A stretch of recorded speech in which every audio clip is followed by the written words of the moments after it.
right. I think we can get started. If people come in, we're going to let them keep coming in.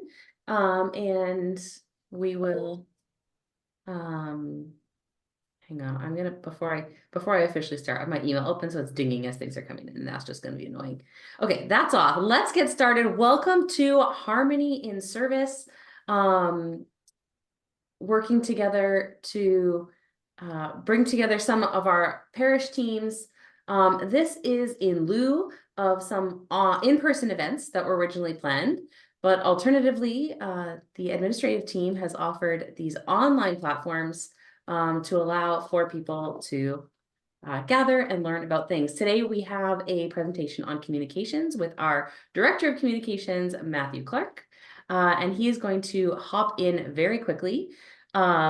Just so you are aware, upcoming, we have further sessions on policies and procedures in building and property, insurance and facility rentals, and administration. So if you're not already, keep tuned to that.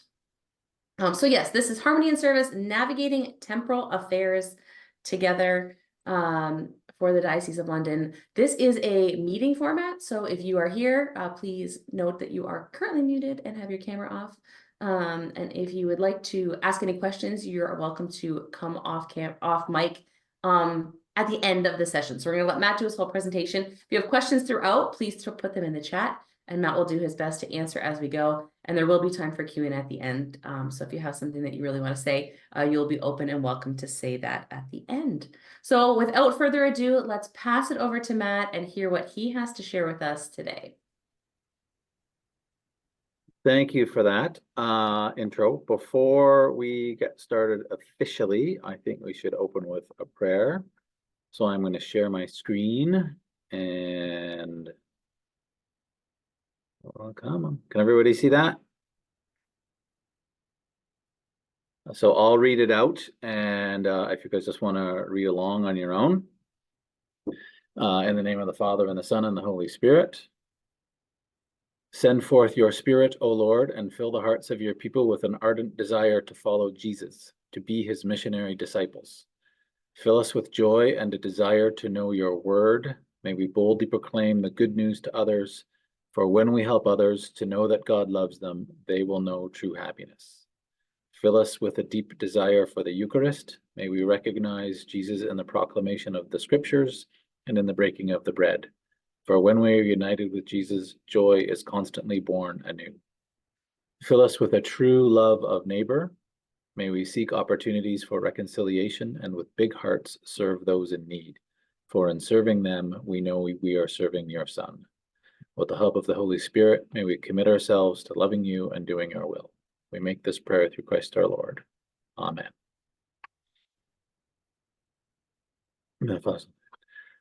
Okay, so this is a presentation about communications by myself, and I'm glad to have you all here. Just let's plunge right in. I've got more slides than I expected to go through, but some of them aren't very detailed. And initially, we're going to start with a big overview. What does the internet look like right now on planet Earth? So a total population is almost 8 billion. It may have passed that. This is 2021 and 2022 information from a company called Hootsuite. That is a very, very good company for giving these big picture overviews of what's happening in the internet right now and on social media. Interestingly, there are 5.3 billion mobile phone users. And I know in some third world countries, they skipped right past landline at rollout, and they've just skipped right to mobile phones. 4.95 billion people use the internet, and 4.62 billion use social media in some form. The global average is almost 7 hours of people using the internet per day. Time spent watching television is about 3.5 hours. Time spent using social media is about 2.5 hours. Time spent reading physical media, online and physical media, is about 2 hours. And interestingly, on average, people spend 1 hour and 12 minutes using a gaming console. So how do people access the internet? It's about 54% use it on mobile phones, and my understanding is in 2023 that climbed. About 43.5% use it on desktop and laptop computers, and the importance of this will come in a bit. And 2.4% on tablets and 0.3% on other devices. The current proportion of people accessing it from a smart TV has also gone up recently. Why people use the internet? Chat and messaging, social networks, searching for information, shopping, auctions or classifieds, maps, parking, email, music, news, weather, all go down. Obviously, this adds to more than 100% for each, for multiple categories, because people are using it for different things. Currently, 80%, if you took all the bits and bytes going around the internet, 80% of it is video. It was over 100 billion gigabytes in 2022. And at the time, Netflix accounted for 15% of that.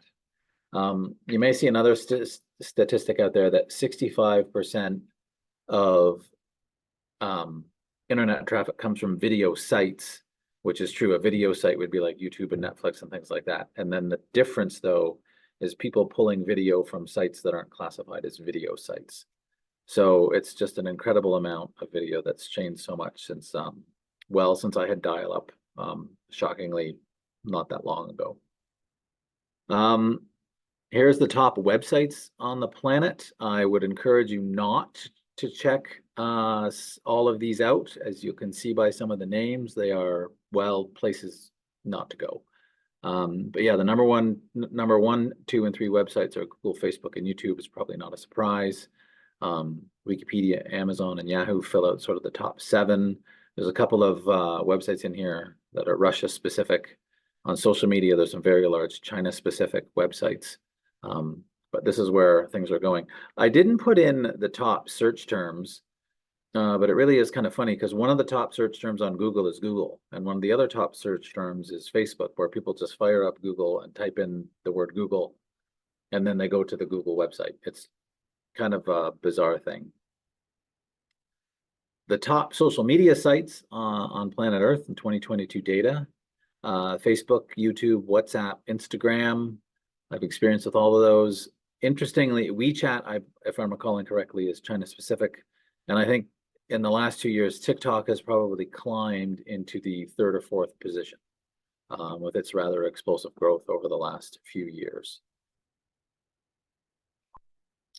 Facebook, still the reigning champ, the king or queen of our social media world.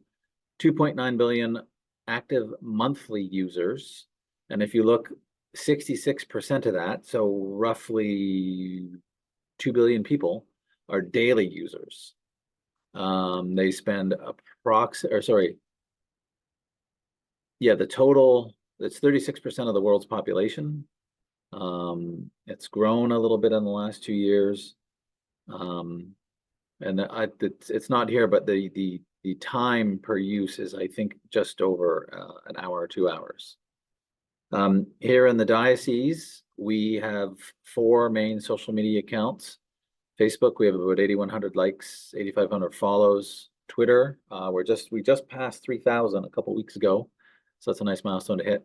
Instagram is my ugly stepchild of our social media accounts. It's the one I need to give some attention to. And YouTube, we have about 819 subscribers. And our top videos have received 4,000 to 6,000 views. Our diocesan website in June 2023, the data is a bit old because Google Analytics has been freaking out for the last couple months. But we serve about 40,000 pages to 20,000 sessions in a month.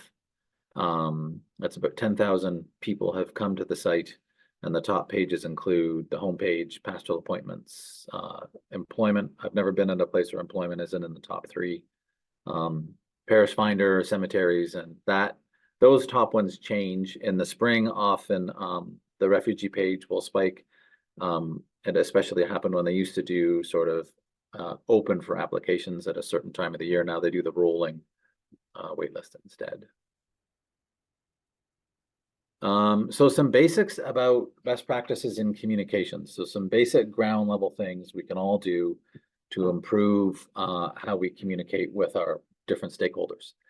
Have a basic plan. Sorry, and apologies if you've seen, I have covered some of this in previous webinars, but it's always good to repeat it. And some people on the webinar might not have heard this in the past. So have a basic plan. It can just be like a 1 or 2 page document that just records who's responsible for what. And in this case, communications doesn't just mean web and social media. Bulletins, emails, returning phone calls, social media, updating the website, all those things that you do on a day-to-day basis. It's also good to recall that everything you do, in a sense, is communications. How your volunteers greet people before Mass, what you put up on the bulletin boards in your narthex, all that falls under the umbrella of communications. Have a short pastoral meeting if you haven't done this already, and talk about what you want to communicate. Determine a few focus areas, maybe 2 to 4 for the next couple of weeks, couple of months, and be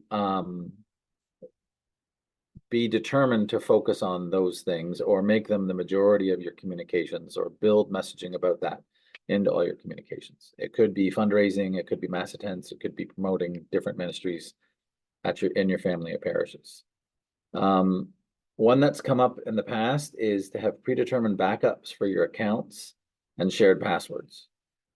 It's not an optimal outcome to have a parish staff member use their parish email for your Facebook page, and then if they suddenly leave, you can't reset the password because the password reset goes to their email. I mean, I suppose in a pinch, Iman could pull it out for us, but that's not ideal. A best practice is maybe to set up a Gmail for your family of parishes. Use that to activate all your social media accounts, and that's all that it's used for. And then you can share the password for the email, so that way, in the event of an emergency, there's always a way to get in and get access to your accounts. You're not suddenly cut off. You can get access again to things like Facebook, but it's a process. It can't happen in a hurry. Some other basics. Our contact information, like Mass times and information about the sacraments, etc., for each parish, easy to find. I'm happy to report in the last week I visited all 32 family of parishes websites and can give an emphatic yes that, with 1 or 2 exceptions, Mass times are very easy to find. They're either at the top or on one of the sticky buttons that persists as you scroll up and down the page. Contact Us is also there. I think only 3 parishes were missing an easy to find donate button. So that we're doing really well on. I think one thing helps is a majority of our families of parishes are using an eCatholic platform, which is very, very good. So eCatholic reports, I believe it's over 80%, that Mass times and learn more about your parish are the top 2 reasons someone comes to your site. So don't make them search for it. If it comes, you can even plop it right on your homepage and put it there, but it's important to keep it updated. Another best practice, I wouldn't say it's required, but it's a good idea. If you have a Mass times page, put last updated. And if it was last updated 6 months ago when I'm from out of town looking for a Mass, I might suddenly want to quickly call to confirm. But if it says it was updated last week, then that's great too. And it's good to see a lot of parishes have their specific schedules for Lent and Easter posted as well. And a question that I believe falls under basics: what content on your website or in your bulletin is helping show a welcoming community and for parishioners to develop a culture of mission, encounter, and intentional faith? Doesn't have to be in every message, but is there that that knowledge and messaging being shared?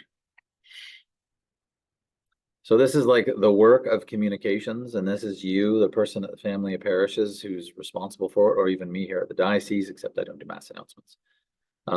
You've got website, social media, bulletin. Some parishes are using texts. You have people coming into the office, or people you see at Mass, after Mass, or at parish events. You have to return phone calls. You have the narthex with the brochures and bulletins and bulletin boards and other things like that. And you have events that you plan, whether they're specific parish events or you're also going to events for Catholic Women's League or Knights of Columbus or Youth Ministry. This is all communications that falls into the parish office. For some of these specifically, mass announcements might be an easy thing. The deacon and the priest, the pastor might take care of those. They might rely on you to pull whatever information was in parish briefings and pass it on to them. But you're in charge of communications, or you and someone else. For websites, bulletins, email, and social media, there's the added layer that you have to like create the content. Some you can just copy and paste, but if not, you have to gather the text, you have to gather any images, you have to gather photos, the images might need captions. It's a lot of work, and then you have to distribute it. So we recognize, and I think we all need to recognize, that some of these communications vehicles we use are more labor intensive than others. However, it's important. Good communications helps create a vibrant parish, which supports the diocesan mission of forming missionary disciples. So I'm going to go through a couple of slides now of communication tips and best practices. And then at the end, the initial thing talked about around the world. And I do have some examples of some parish websites that I think are really doing good work, including one social media account really close to home that's doing a great job. And some of this was gathered from some webinars and things I've attended. I'm indebted to Mike DiCosala from the Archdiocese of Detroit, who did a really good presentation, as well as some other videos and webinars I've seen, and I'm happy to share those links if you need them.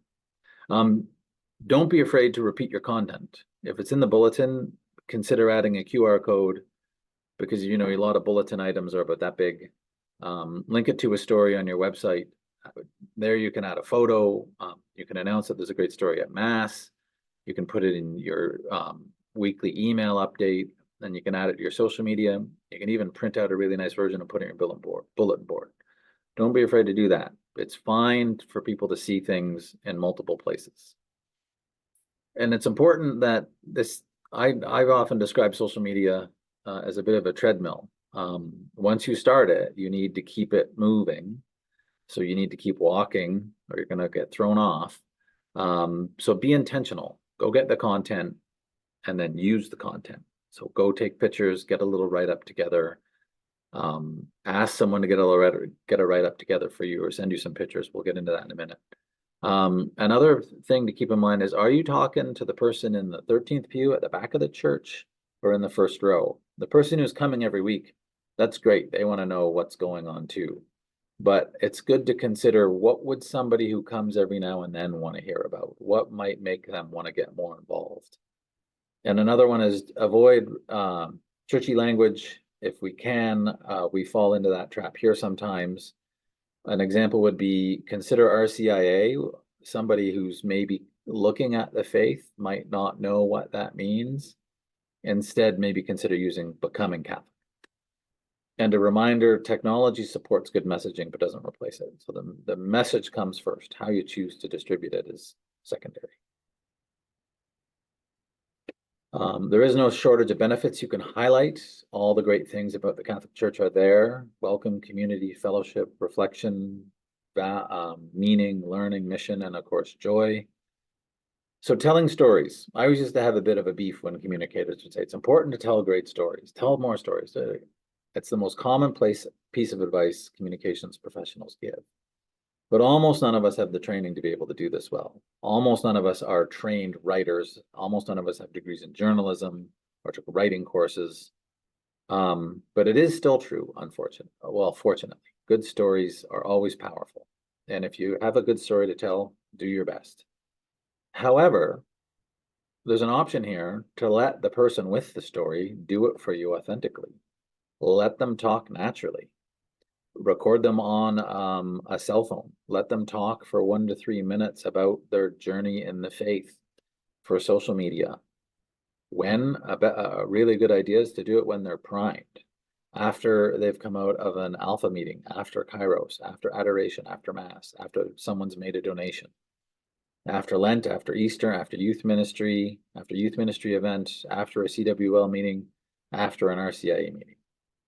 So that's a good time if you can think intentionally about, okay, I need this content. I want to get things that people are going to find inspiring, and you've got to go get it. So about good messaging, just a quick idea here is, have you looked at your recent email and social media updates? Could they be improved? Of course, a good message you don't share doesn't help anything.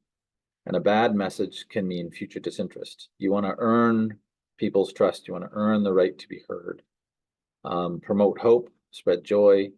And one thing here, especially about volunteering and donation, is to enable the joy of self-gift. People want to feel the joy that we all feel when we give something. So give people the opening to give of themselves. We'll talk a little bit about that on the next slide.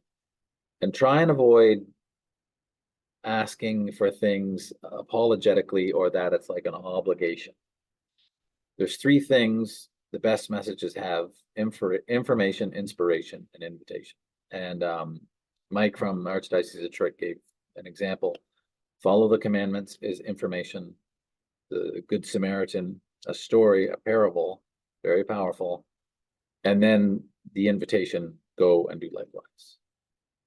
So here are some ideas we need, and the or else is, we need this, or else we'll have to cancel youth ministry. We need this, or else we'll have to cancel this retreat.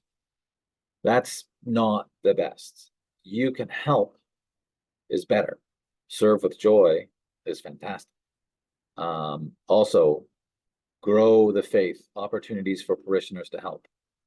If you say we need, and somewhat so with you can help, you're taking away the ability for somebody to say, I want to do this. I want to come forward. I have a gift I can share.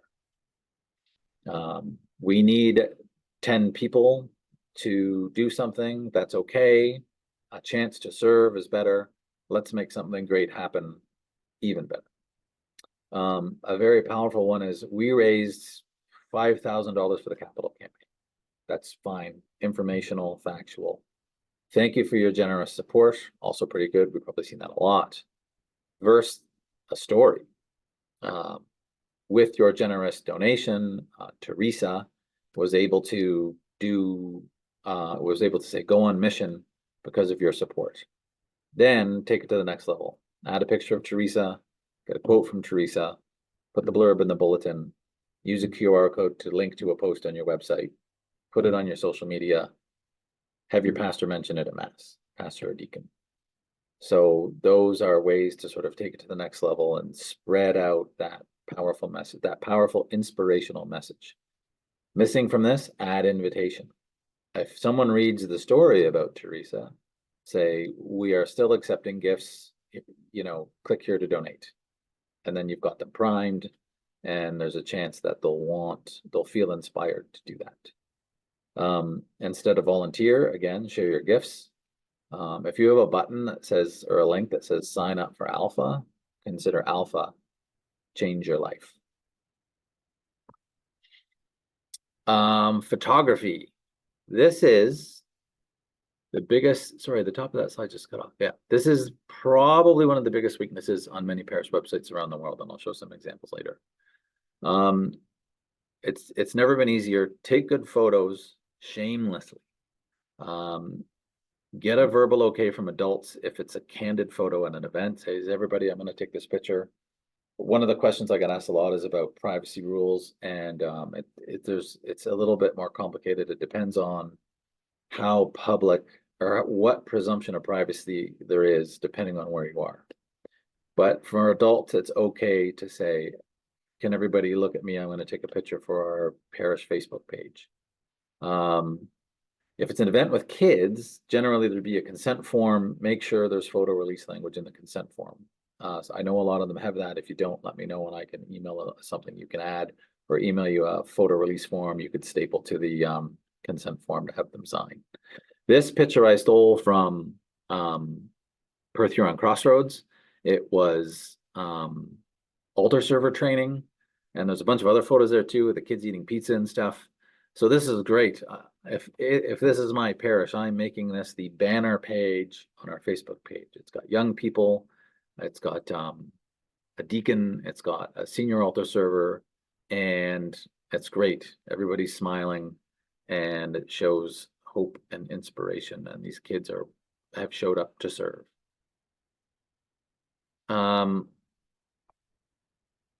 So also here, don't be afraid to ask for help. Form a committee, a small committee or team to support you with your communications work, or get some volunteers. Well, so people in your family and parishes may have skills that they want to share. They may have the ability to edit photos. They may be an amateur photographer. They may be very good with computers and willing to run the live stream at Mass. You never know until you ask.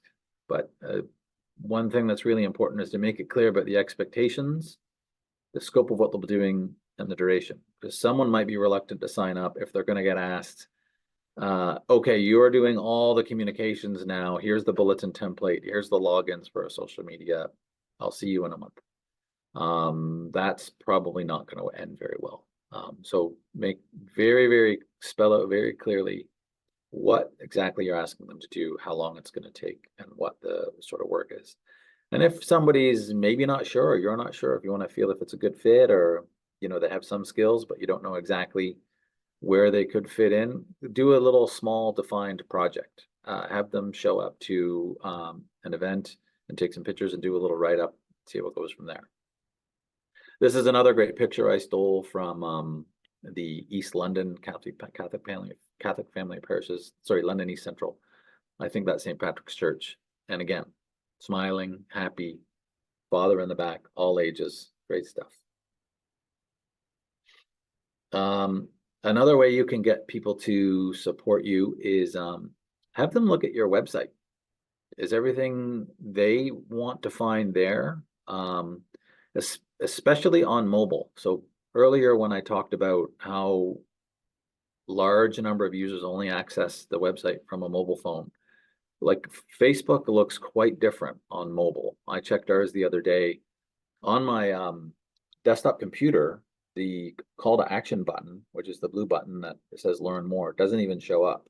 And yet when you go on the Facebook app and go to the Diocese of London Facebook page, learn more is there as a clickable link. So it's very important you review both your website and your social media accounts, especially Facebook, on a mobile phone using the browser, on the app, and then on your browser on your desktop or laptop. So discern the role you want social media to play. Again, back to the focus areas. Do you want to sort of maybe focus on fundraising for a while if you have a capital campaign going on? Is it about increasing mass attendance? Is it about ministries? And then you can kind of skew your messaging in those directions. Do your best and don't feel pressured. I know there's 6.5 billion people on the internet, but don't worry about that. Don't feel pressured. Ask for help. And don't spread out your efforts. It's another best practice is it's okay to say, we are just going to do Facebook really well. You can put basic information on the YouTube page if that's where you're capturing your live streams, but you don't have to spend a lot of time on that, because then you can embed the videos in your Facebook page after each week, after each Mass that you stream, and that takes care of that. But you can do a really good banner photo. You can have up-to-date information about your organization. You can check your inbox, keep track of comments, respond when people comment with a question. It's also very, very important. Post inspirational messages, post invitational messages, and keep doing as much as you can. And that's okay. And don't feel rushed to fix everything tomorrow. Sit down I have my own list. I'll show you all at the end. Sit down and think about what are sort of the priority items. Who can I get to help me with some of this stuff? And what's my sort of list that I can work through? So a warning about websites. I've done this one before. The diocese got dinged in the fall because in 2017, someone posted a Associated Press image.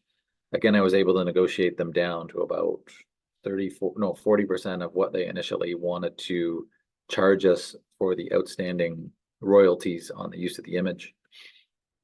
Any questions at all about imagery? Unsplash, Cathopic, Pixabay, Canva, Flickr, and many other sites offer free downloads. Canva, I encourage you to use. If you're on the eCatholic platform, they have an image data bank you can use.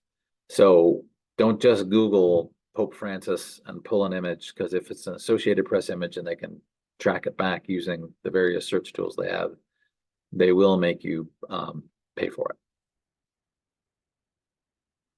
So one thing I know not a lot of parishes do, but some in the States are doing is there's not a lot of consideration, I don't think, for online advertising.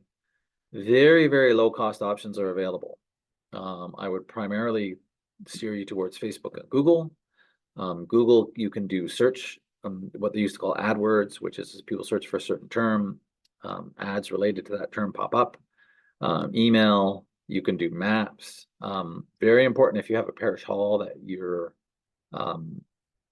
you accurately have the business marked with the upside down teardrop on the map. It's low risk. You can cap your budget. You can say, okay, Facebook, I want to show ads and I want to spend $50. And once it hits $50, it'll stop delivering your ad. And that's really, really good in that regard. We had some success this year with the Pope Francis Fund. So in 2022, the application numbers kind of dipped a bit. So for the 2023-2024 year, I spent $100 on Facebook ads targeted to geographically targeted to the area of the diocese with certain search terms in it so that it would deliver our ad, and we doubled the number of applicants this year. And there were people who had never applied before. So we're crediting the Facebook advertising with that. Geographic targeting, which you can also do in Google, is key. So if you have a parish hall that is maybe underutilized, and you can say target a keyword search for people living in Huron County who are looking for a wedding venue, that will pop up.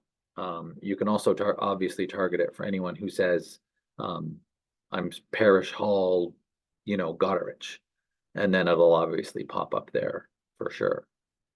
There's a variety of things you could advertise: fundraisers, events, sales, even mass times. Here are some examples.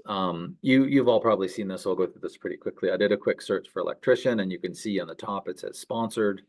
So Finian Home Services and Somerton Electric have paid to show up there. And then on the map, you can also see where they've shown their location.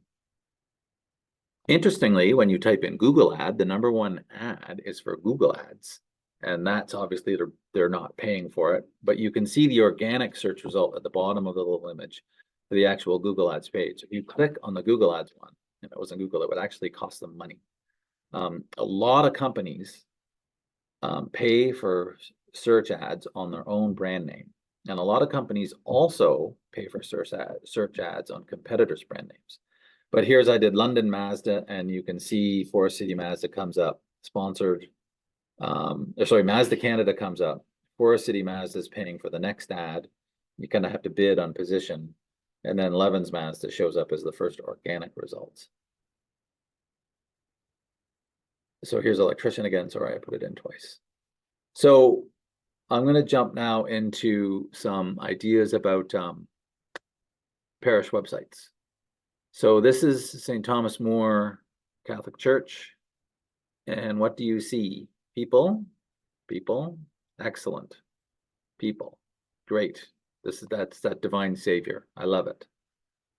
So that's good stuff. And you can see mass time on the one on the left. You can see mass times and confession times are right there on the homepage. Very clean, crisp site, very well designed. This one, well, St. Bernadette, the church, and the pictures of the church and the interior of the church, wonderful worship space. But again, a lot of people, because this is from the States, of course, they also have a school, and you can see fantastic pictures of the kids from the school, but that's implied to be part of the parish community. Here's another one from St. Anastasia Catholic Church and School. So as you can see, well, not the main photo, although that is a beautiful worship space. There is pictures of multi-generational people alive and happy and in attendance in that community. This is a good one too. The masks are unfortunate. It makes me think it's a little bit out of date, but there's people at this parish who are willing to greet you and say hi when you arrive for mass. So for social media, some best practices are: be authentic.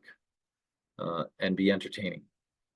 So brands that publish entertaining content will succeed in winning eyeballs and engagement. Now, please bear in mind, this takes time.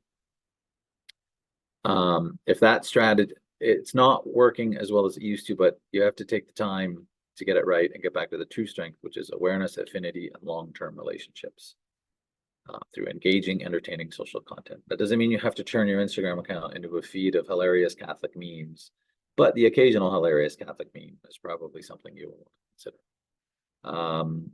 People are looking for inspiration, excitement, want to feel moved, and they want to learn something. So all those things can help you build your audience. Think of something natural from your parish or family of parishes that you can provide. What is it that we are good at? What is it that we have in abundance? What is it that we want to share? What is it that people want to know about? It's important to be relatable, according to Hootsuite's 2024 Social Trends Consumer Survey. You can use it to attract people to you. So relatable is also vulnerable, open, transparent, joyful, all those things. So you can use a combination of photos and videos and captions to make sure people know you're there and that there's a community that they should want to be a part of. And another good thing to do is ask your parishioners what they want to know more about. Almost everybody has some social media presence now. What are they seeing or not seeing that would help them along? This is a Catholic Jacks. My wife actually found this one for me. 53,000 followers on their Instagram feed. That's their website at the top and their Instagram at the bottom. Very, very, very well done. Good content. It's the Newman Center at North Arizona University in Flagstaff, and they just really, really do a good job. They get the pastors involved, they get the students involved. It's a very young group, very, very big on discipleship. So highly recommended as a follow, highly recommended as a something you could look into. And I promised a more local search or a more local example, and that is Christine and her team with the Diocesan Youth, Young Adult, and Family Ministries Instagram feed. It's very, very, very well done, and they've grown to 1,600 people following them in about a year and a half, which is very, very good. And they just do an amazing job. Again, it's a mix of fun content and it's a mix of inspirational content. And then it also allows them to talk to people about events and upcoming things. You can see the circle highlights there. The images didn't show up, but it's a very, very, very good social media feed, Instagram feed, and it's ours. So what am I going to work on? So getting together this presentation and gathering up some information is I'm going to look at changing the Facebook banner image. I'm going to put text on the image and look at improved description text about us, not just we are at 1070 Waterloo Street. I've got room in there to add messaging about intentional discipleship, about what we're focused on in the coming years, about the Pope Francis Fund, about whatever I want, and I can keep changing it and improving it. So remember, it's not carved in stone. It is a very very living thing that you can constantly evolve. Another good thing to do is that's what I did recently, is you can Google like best Facebook pages, best Catholic Facebook pages. And there's lots of examples out there of people who are taking advantage of the call to action button and how they use their imagery and their site descriptions and how they think intentionally about what they're going to post, and lots of ideas there. I'm going to make more intentional use of Instagram. My target is by the end of the year to have 1,000 followers, up from 500-ish right now. I'm going to do more videos. I'm going to improve the description probably this week. Start using stories and highlights, and commit myself to a weekly post minimum. It's been a bit of the forgotten stepchild lately, because often I get pictures, and when I use Hootsuite to post them on Facebook and Twitter, that's fine. Twitter, you max out at 4. But then Instagram will reject them because they're not squares, or it will crop them in a weird way.